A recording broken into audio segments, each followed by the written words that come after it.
नमस्कार दोस्तों। स्वागत है आपका मेरे चैनल सुनहरी कहानियाँ में। आइए सुनते हैं आज की कहानी कितनी ज़मीन भाग 1, जो कि लियो टॉल्स्टॉय द्वारा लिखी गई है। आइए शुरुआत करते हैं कहानी की। दो बहनें थीं। बड़ी का कस्बे में एक सौदागर से विवाह हुआ। छोटी देहात में किसान के घर ब्याही थी। बड़ी का अपनी बहन के यहाँ आना जाना हुआ। दोनों जनी बैठी और बातों का सूत चल पड़ा। बड़ी अपने शहर के जीवन की तारीफ करने लगी। देखो कैसे आराम से हम रहते हैं। फैंसी कपड़े और ठाट के सामान, स्वाद स्वाद की खाने पीने की चीज़ें, और फिर तमाशे, थिएटर, बाग बगीचे। छोटी बहन को बात लग गई। अपनी बारी पर उसने सौदागर की जिंदगी को हेय बताया और किसान का पक्ष लिया। कहा, मैं तो अपनी जिंदगी का तुम्हारे साथ अदला बदला भी न करूं। हम सीधे साधे और रूखे से रहते हैं तो क्या, चिंता फिक्र से तो छूटे हैं। तुम लोग सजी धजी रहती हो, तुम्हारे यहाँ आमदनी बहुत है, लेकिन एक रोज वह सब हवा हो जाएगी। जीजी, कहावत है ना, हानि लाभ दोई जुड़वा भाई। अक्सर होता है, आज जो अमीर है कल वही टुकड़ों के मोहताज हैं। पर हमारे गांव के जीवन में यह जोखिम नहीं। किसानी जिंदगी फूली और चिकनी नहीं दिखती तो क्या, उम्र लंबी होती है और मेहनत से तंदुरुस्ती भी बनी रहती है। हम मालदार न कहलाएंगे, लेकिन हमारे पास खाने की कमी कभी न होगी। बड़ी बहन ने ताने से कहा, बस बस, पेट तो बल पेट तो बैल और कुत्तों का भी भर जाता है। फिर वह भी कोई जिंदगी है। तुम्हें जीवन के आराम, अदब और आनंद का क्या पता। तुम्हारा मर्द जितना चाहे मेहनत करे, जिस हाल में तुम जीती हो उसी हाल में मरोगी। वहीं चारों तरफ गोबर, भूस, मिट्टी, और यही तुम्हारे बच्चों की किस्मत में लिखा है। छोटी ने कहा, तो इसमें क्या हुआ। हाँ, हमारा काम चिकना चुपड़ा नहीं, लेकिन हमें किसी के आगे झुकने की भी जरूरत नहीं है। शहर में तुम हजार लालच से घिरी रहती हो। आज नहीं तो कल की क्या खबर है। कल तुम्हारे आदमी को लोभ के वशीभूत जुआ, शराब और दूसरी बुराइयां फंसा सकते हैं। तब घड़ी भर में सब बर्बाद हो जाएगा। क्या ऐसी बातें अक्सर होती नहीं हैं। घर का मालिक दीना ओसारे में पड़ा औरतों की यह बात सुन रहा था। उसने सोचा कि बात तो खरी है। बचपन से माँ धरती की सेवा में हम इतने लगे रहते कि कोई व्यर्थ की बात हमारे मन में घर ही नहीं कर पाती है। बस है तो एक मुश्किल, वह यह कि हमारे पास जमीन काफी नहीं है। जमीन खूब हो तो मुझे किसी की परवाह ना रहे, चाहे शैतान ही क्यों ना हो। वहीं कोने में शैतान दुबका बैठा था। उसने सब कुछ सुना। वह खुश था कि किसान की बीवी ने गांव की बढ़ाई करके आदमी को डींग पर चढ़ा दिया। देखो, न कहता था जमीन खूब हो, फिर शैतान भी आ जाए तो परवाह नहीं। शैतान ने मन में कहा कि अच्छा हजरत, यही फैसला सही। मैं तुमको काफी जमीन दूंगा, और देखना कि मैं उसी से तुम मेरे चुंगल में होते हो कि नहीं। गांव के पास ही जमींदार की मालकिन की कोठी थी। कोई 300 एकड़ उसकी जमीन थी। उनके अपने असामियों के साथ बड़े अच्छे संबंध रहते आए थे, लेकिन उन्होंने एक कारिंदा रखा जो पहले फौज में रहता रहा था। उसने आकर लोगों पर जुर्माना ठोकना शुरू कर दिया। दीना का यह हाल था कि वह बहुत देरा करता, पर कभी उसका बैल जमींदारी की चोरी में पहुंच जाता, कभी गाय बगिया में चरती पाई जाती, और नहीं तो उसकी रखाई हुई घास में बछिया बछड़ा ही जा मुंह मारता। हर बार दीना को जुर्माना उठाना पड़ता। जुर्माना तो वो देता, पर बेमन से। वह कुनकुनाता और चिढ़ा हुआ घर पहुंचता और अपनी सारी चिढ़ घर में उतारता और घर का माहौल बहुत खराब कर देता। पूरे मौसम करिंदे की वजह से उसे ऐसा त्रास भुगतना पड़ा। अगले जाड़ों में गांव में खबर हुई कि मालकिन अपनी जमीन बेच रही है और मुंशी इकराम अली से सौदे की बातचीत चल रही है। किसान सुनकर चौकन्ने हुए। उन्होंने सोचा, मुंशी जी की जमीन होगी तो जमींदार के करिंदे से भी ज्यादा सख्ती करेंगे और जुर्माना चढ़ाएंगे, और हमारी तो गुजर बसर इसी जमीन पर है। यह सोचकर किसान मालकिन के पास गए। कहा कि मुंशी जी को जमीन न दीजिए, हम उससे बढ़ती कीमत पर लेने को तैयार हैं। मालकिन राजी हो गई। जब किसानों ने कोशिश की कि मिलकर गांव पंचायत की तरफ से सब जमीन पर जाके, ताकि सभी की जमीन बनी रहे, 2 बार इस पर विचार करने का पंचायत जुड़ी, पर फैसला ना हुआ। असल में शैतान की सब करतूत थी। उसने उनके बीच फूट डाल दी थी। बस तब वे मिलकर किसी एक मत पर नहीं आ पा रहे थे। तय हुआ कि अलग अलग करके वह जमीन ले ली जाए, हर कोई अपने बित्ते के हिस्से ले ले। मालकिन पहले की तरह इस बात पर भी राजी हो गई। इतने में दीना को मालूम हुआ कि एक पड़ोसी इकट्ठी 50 एकड़ जमीन ले रहा है, और जमींदार राजी हो गए कि आधा रुपया अभी नकद ले ले, बाकी साल भर बाद चुकता हो जाएगा। दीना ने अपनी स्त्री से कहा, और जने जमीन खरीद रहे हैं, हमें भी 20 या इतने एकड़ जमीन ले लेनी चाहिए। जीना वैसे भर हो रहा है, वैसे ही भार हो रहा है, और यह कारिंदा जुर्माने पर जुर्माने करके हमें बर्बाद ही कर देगा। उन दोनों ने मिलकर विचार किया कि किस तरकीब से जमीन खरीदी जाए। 100 कलदार तो उनके पास पहले से ही पहुंच रखे थे। एक उन्होंने उमर पर आया अपना बछड़ा बेच डाला, कुछ माल बंधक रखा, अपने बड़े बेटे को मजदूरी पर चढ़ाकर उसकी नौकरी के मुद्दे से कुछ रुपए पेशगी ले ली, बाकी बचा अपना स्त्री के भाई से उधार ले लिया। इस तरह कोई आधी रकम उन्होंने इकट्ठी कर ली।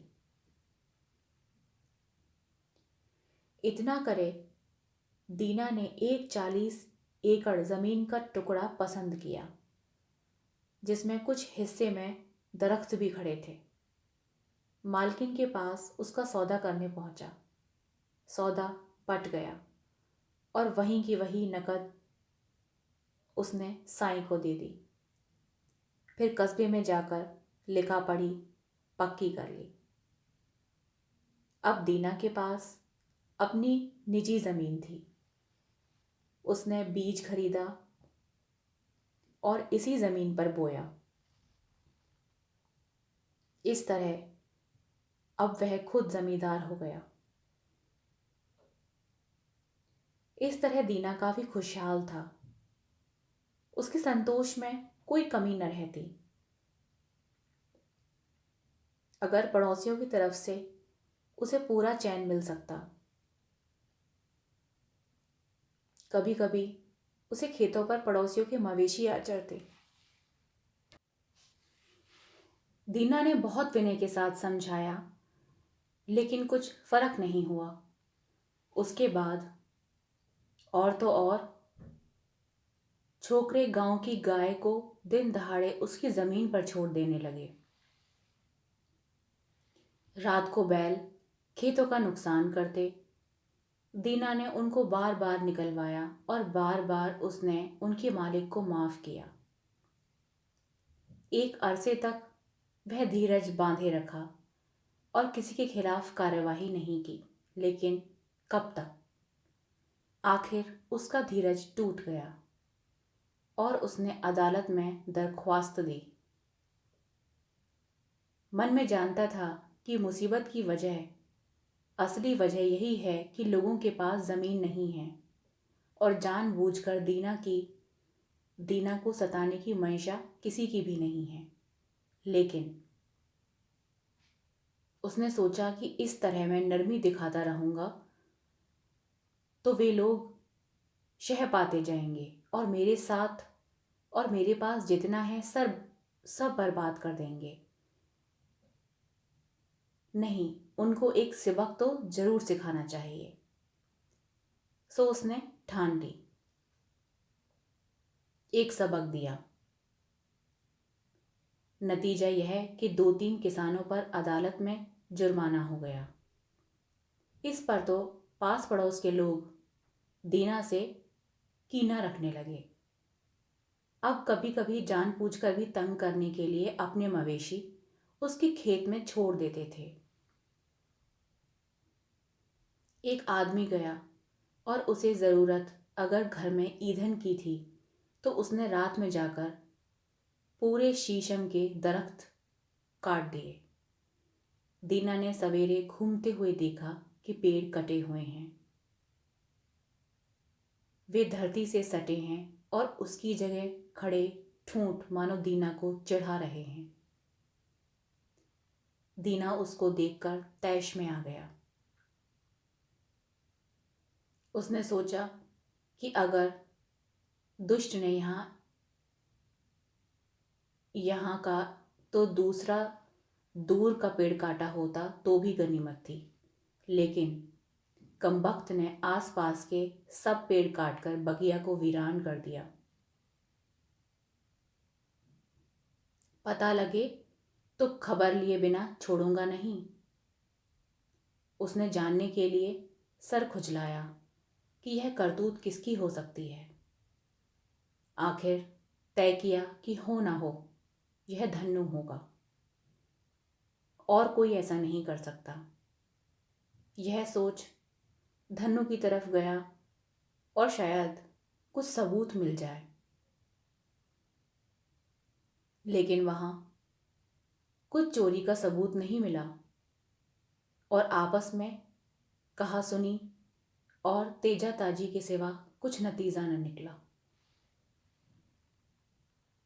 तो भी उसे मन में पक्का विश्वास था कि धनु ने किया है और जाकर उसकी रपट लिखा दी। धनु की पेशी हुई, मामला चला, एक अदालत से दूसरी अदालत हुई। आखिर में धनु बरी हो गया क्योंकि कोई सबूत और गवाह नहीं मिला। दीना इस बात पर और झल्ला उठा और अपना गुस्सा मजिस्ट्रेट पर उतारने लगा। इस तरह दीना का अपने पड़ोसियों और अफसरों से मनमुटाव होने लगा, यहाँ तक कि उसे घर में भी आग लगाने की बातें सुनाई देने लगी। हालांकि दीना के पास अब ज़मीन ज़्यादा थी और ज़मींदारों में उसकी गिनती होती थी, पर गांव में और पेचों में पहला सा उसका मन न रह गया था। इसी बीच अफवाह उड़ी कि कुछ लोग गांव छोड़ छोड़कर कहीं जा रहे हैं। दीना ने सोचा कि मुझे तो अपनी ज़मीन छोड़ने की ज़रूरत है ही नहीं, लेकिन कुछ और लोग अगर गांव छोड़ेंगे तो चलो, गांव में भीड़ कम हो जाएगी और मैं उनकी ज़मीन भी खरीद लूँगा, तब ज़्यादा ठीक रहेगा। अब तो ज़मीन की कुछ तंगी मालूम होती है। एक दिन दीना के घर के ओसारे में बैठा हुआ एक परदेसी सा किसान उधर से गुजरता हुआ उसके घर उतरा। वह वहां रात भर ठहरा और खाना भी वहीं खाया। दीना ने उससे बातचीत की कि भाई, कहाँ से आ रहे हो? उसने कहा, दरिया सतलज के पास से आ रहा हूं, वहां बहुत काम है। फिर एक में से दूसरी बात निकली और आदमी ने बताया कि उस तरफ नई बस्ती बस रही है। उसे अपने गांव के कई लोग वहां पहुंच रहे हैं। वे सोसाइटी में शामिल हो गए हैं और हर एक को 20 एकड़ जमीन मुफ्त मिली है। जमीन ऐसी उम्दा है कि उस पर गेहूं की फसल हुई तो आदमी से ऊंची उसकी बाली हो गई और इतनी घनी की दरार कि एक काट में एक पूला बन जाए। एक आदमी के पास खाने को दाना न था, खाली हाथ वहां पहुंचा। अब उसके पास 2 गाय, 6 बैल और भरा खलिहान अलग। दीना के मन में भी अभिलाषा हुई। उसने सोचा कि मैं यहाँ तंग संकरी सी जगह में पड़ा क्या कर रहा हूँ, जबकि दूसरी जगह मौका खुला पड़ा है। यहाँ की जमीन घर बार बेचकर नकदी बनाकर क्यों ना मैं वहां पहुंचूं और नए सिरे से जिंदगी की शुरुआत करूं। यहाँ लोगों की खिचपिच बहुत हो गई है, उसे दिक्कत होती है और तरक्की रुकती है, लेकिन पहले खुद जाकर मालूम कर आना चाहिए कि क्या बात है। सो बरसात के बाद तैयारी करे वह चल दिया। पहले रेल में गया, फिर सैकड़ों मील बैलगाड़ी और पैदल सफर करता हुआ सतलज के पार वाली जगह पहुंचा। वहां देखा कि जो उस आदमी ने कहा था वह सब सच है। उसके पास खूब जमीन है। हर एक को सरकार की तरफ से 20-20 एकड़ जमीन मिली है, या जो चाहे खरीद सकता है। और खूबी यह कि कौड़ियों के मोल चाहे जितनी जमीन और भी ले सकता है। सब जरूरी बातें मालूम करे दीना जाड़ों से पहले पहले घर लौट आया। आकर देश छोड़ने की बात सोचने लगा। नफे के साथ उसने सब जमीन बेच डाली। घर, मकान, मवेशी, डंगर सबकी नगदी बना ली और पंचायत से इस्तीफा दे दिया और सारे कुनबे को साथ लेकर सतलज पार रवाना हो गया। दीना परिवार के साथ उस जगह पहुंच गया। जाते ही एक बड़े गांव की पंचायत में शामिल होने की अर्जी दी। पंजों की उसमें खूब खातिरदारी हुई और दावतें दी। जमीन का पट्टा उसे सहज मिल गया। मिली जुली जमीन में से उसे और उसके बाल बच्चों के इस्तेमाल के लिए 5 हिस्से यानी 100 एकड़ जमीन उसको दे दी गई।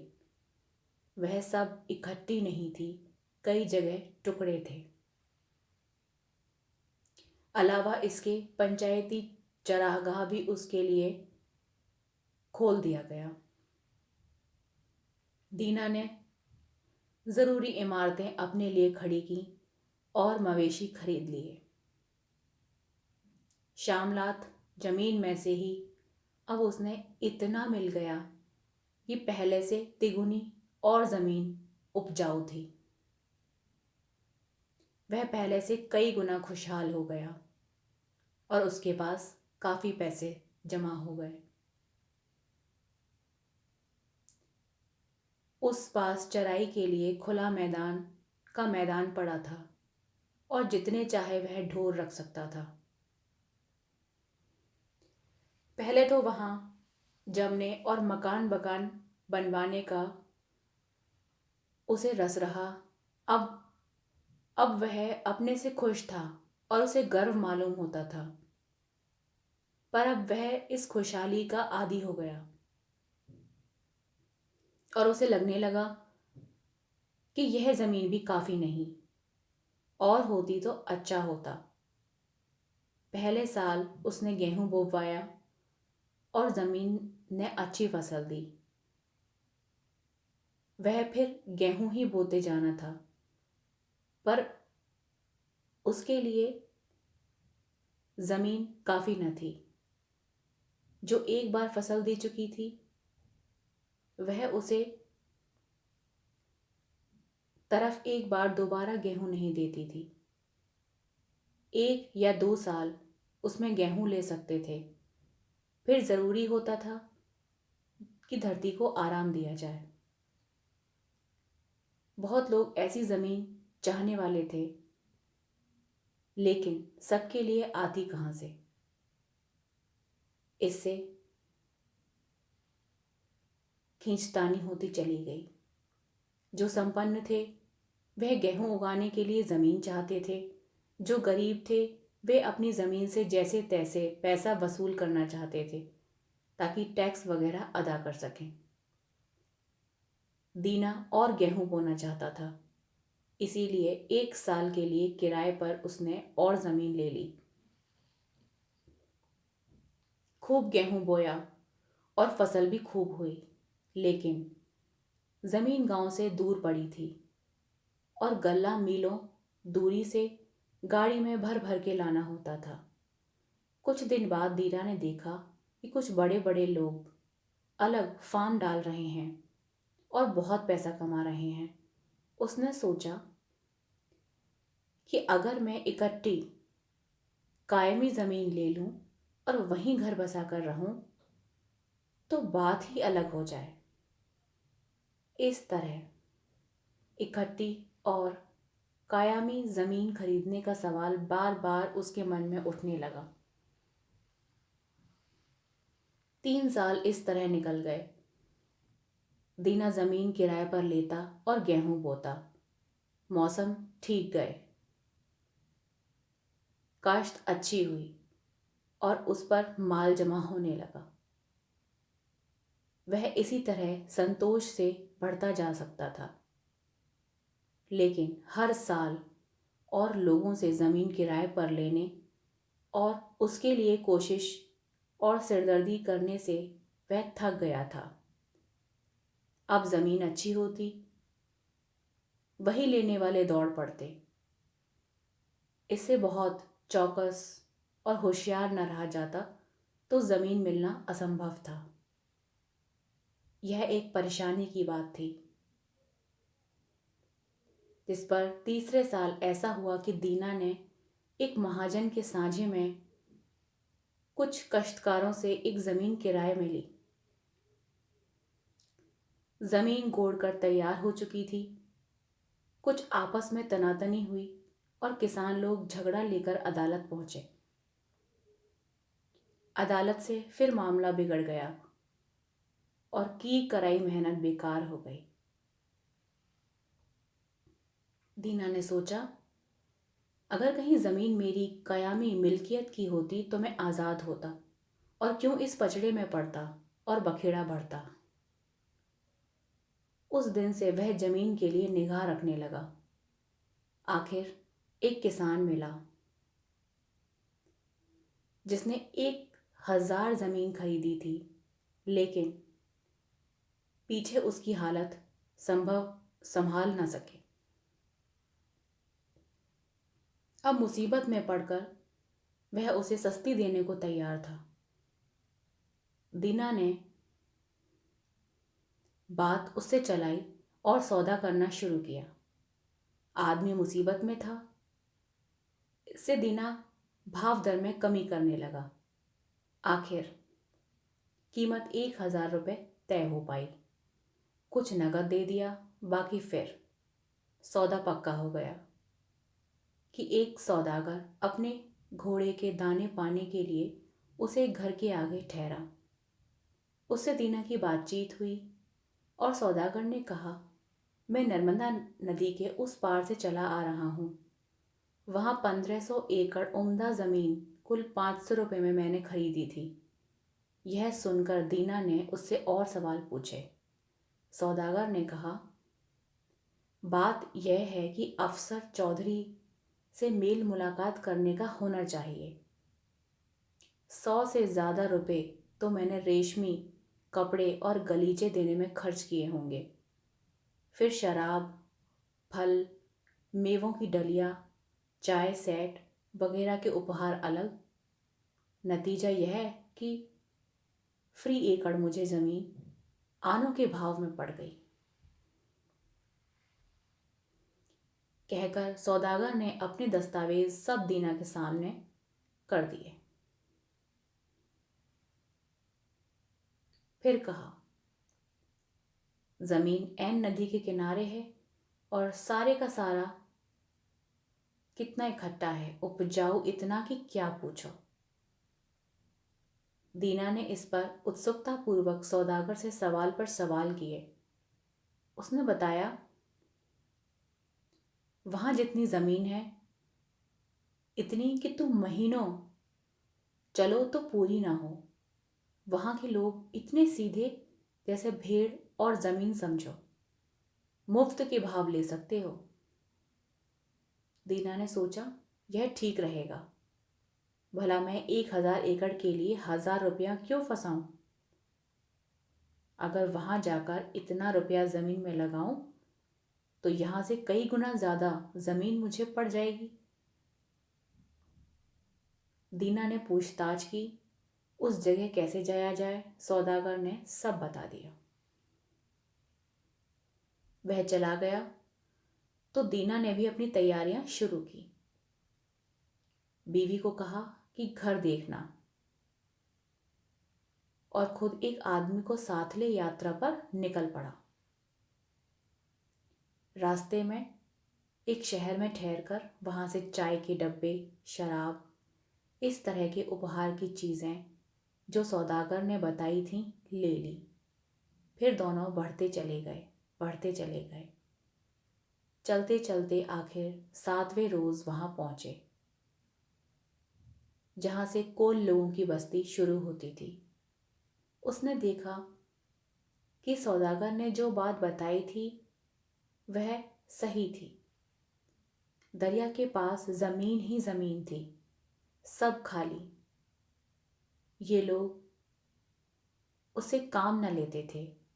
कपड़े या सिरकी के तंबू में रहते, शिकार करते, मवेशी पालते और ऐसे ही मौज में रहते थे। न रोटी बनाना जानते थे, न अनाज उगाना सीखा था। दूध का छाछ, मट्ठा बनाते, पनीर बनाते और उसी तरह की एक शराब भी तैयार कर लेते थे। यह सब काम औरतें करती।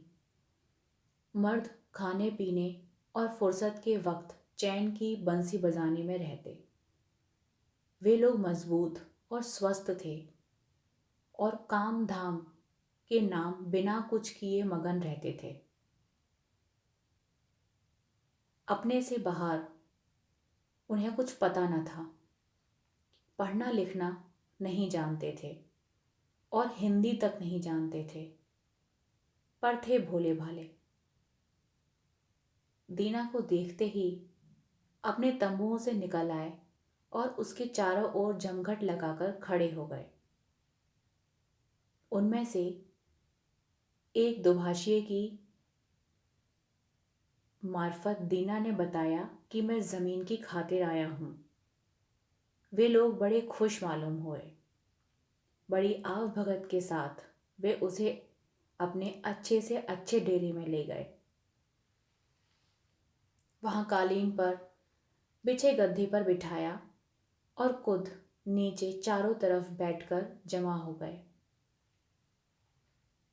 उसे पीने को चाय दी और दारू भी। उसकी मेहमानी में बढ़ बढ़कर लोगों ने हिस्सा लिया। दीना ने भी गाड़ी में से अपने पास से भेंट की चीज़ें निकाली और सबको थोड़ी थोड़ी चाय बांटी। कोल के लोग बहुत खुश थे। उन्होंने आपस में इस अजनबी की बाबत खूब चर्चा की। फिर दुभाषी से कहा कि मेहमान को सब समझा दो। दुभाषी ने कहा कि ये लोग चाहते हैं कि हम आपके आने से खुश हैं। हमारे यहाँ का कायदा है कि मेहमान की खातिर जो हमसे बन सके करें। आपकी कृपा से हम कृतज्ञ हैं। बतलाइए कि हमारे पास कौन सी ऐसी चीज़ है जो आपको सबसे पसंद है, ताकि हम उसी में से आपकी खातिरदारी कर सकें। दीना ने जवाब दिया कि जिस चीज़ को देखकर मैं बहुत खुश हूँ वह आपकी ज़मीन है। हमारे यहाँ ज़मीन की बहुत कमी है और वह उपजाऊ भी नहीं है, लेकिन यहाँ उसका कोई पार नहीं है और ज़मीन उपजाऊ भी बहुत है। मैंने तो अपनी आंखों से यहाँ जैसी धरती दूसरी देखी ही नहीं। दुभाषी ने दीना की बात अपने लोगों को समझा दी। कुछ देर में आपस में सलाह करते रहे। दीना समझ नहीं सकता था कि क्या कह रहे हैं वे आपस में, लेकिन उसने देखा कि वे लोग बहुत खुश मालूम हो रहे थे, बड़े हंस रहे थे और जोर जोर से बोल रहे थे। अनंतर वे चुप हुए और दीना की तरफ देखने लगे। फिर आपस में बात करने लगे। मालूम पड़ा कि जैसे उनमें कुछ दुविधा है। दीना ने पूछा कि उन लोगों में किस बात की अटक है। दुभाषिए ने बताया कि उनमें कुछ की राय है सरदार से ज़मीन देने के बारे में पूछ लेना चाहिए। गैर हाजिरी में कुछ कर डालना ठीक नहीं है। दूसरों का ख्याल है कि इस बात में सरदार के लौटने की राह देखने की ज़रूरत नहीं। ज़रा सी ही तो बात है। यह विवाद चल रहा था कि एक आदमी बड़ी सी बालदार टोपी पहने वहां पर पहुंचा। सब चुप होकर उसके सामने खड़े हो गए। दुभाषी ने कहा कि यही हमारे सरदार हैं। दीना ने फौरन अपने सामान में से एक बढ़िया लबाद निकाला और चाय का एक बड़ा सा डब्बा और अन्य चीजें सरदार को भेंट की। सरदार ने भेंट स्वीकार की और अपने आसन पर जा बैठा। बैठते ही कोल के लोगों से उसे पूछना शुरू कर दिया। सरदार कुछ देर सुनता रहा, फिर उसने उन्हें चुप रहने का इशारा किया। उसके बाद दीना की तरफ मुखातिब होकर हिंदुस्तानी में कहा, इन भाइयों ने जो कहा ठीक है। जितनी जमीन चाहे चुन लो, हमारे यहाँ इसका घाटा नहीं है। दीना ने सोचा कि मैं मनचाहे जितनी ज़मीन ले सकता हूँ। पक्का करने के लिए दस्तावेज वगैरह भी तो चाहिए। नहीं तो जैसे आज इन्होंने कह दिया कि यह तुम्हारी है, पीछे वैसे ही उसे ले भी सकते हैं। प्रकट में उसने कहा, आपकी दया के लिए मैं कृतज्ञ हूँ। आपके पास बहुत धरती है और मुझे थोड़ी सी चाहिए, लेकिन मुझे भरोसा होना चाहिए कि मेरा अपना छोटा टुकड़ा कौन सा है और यह कि वह मेरा ही है। क्या ऐसा नहीं हो सकता कि ज़मीन को नाप लिया जाए और जितना टुकड़ा मेरे हवाले कर दिया जाए? मरना जीना ईश्वर के हाथ में है। संसार में यह सब चलता रहता है। आप दयावान लोग तो मुझे दे देंगे, पर मेरे पीछे मेरी औलाद, ऐसा न हो कि आप औलाद से वापस ले लें। सरदार ने कहा, तुम्हारी बात ठीक है, जमीन तुम्हारे हवाले कर दी जाएगी। दीना ने कहा, सुना है यहाँ एक सौदागर आया था, उसको भी आपने जमीन दी थी और उस बाबत कागज पक्का कर दिया था। वैसे ही चाहता हूं कि कागज पक्का हो जाए। सरदार समझ गया।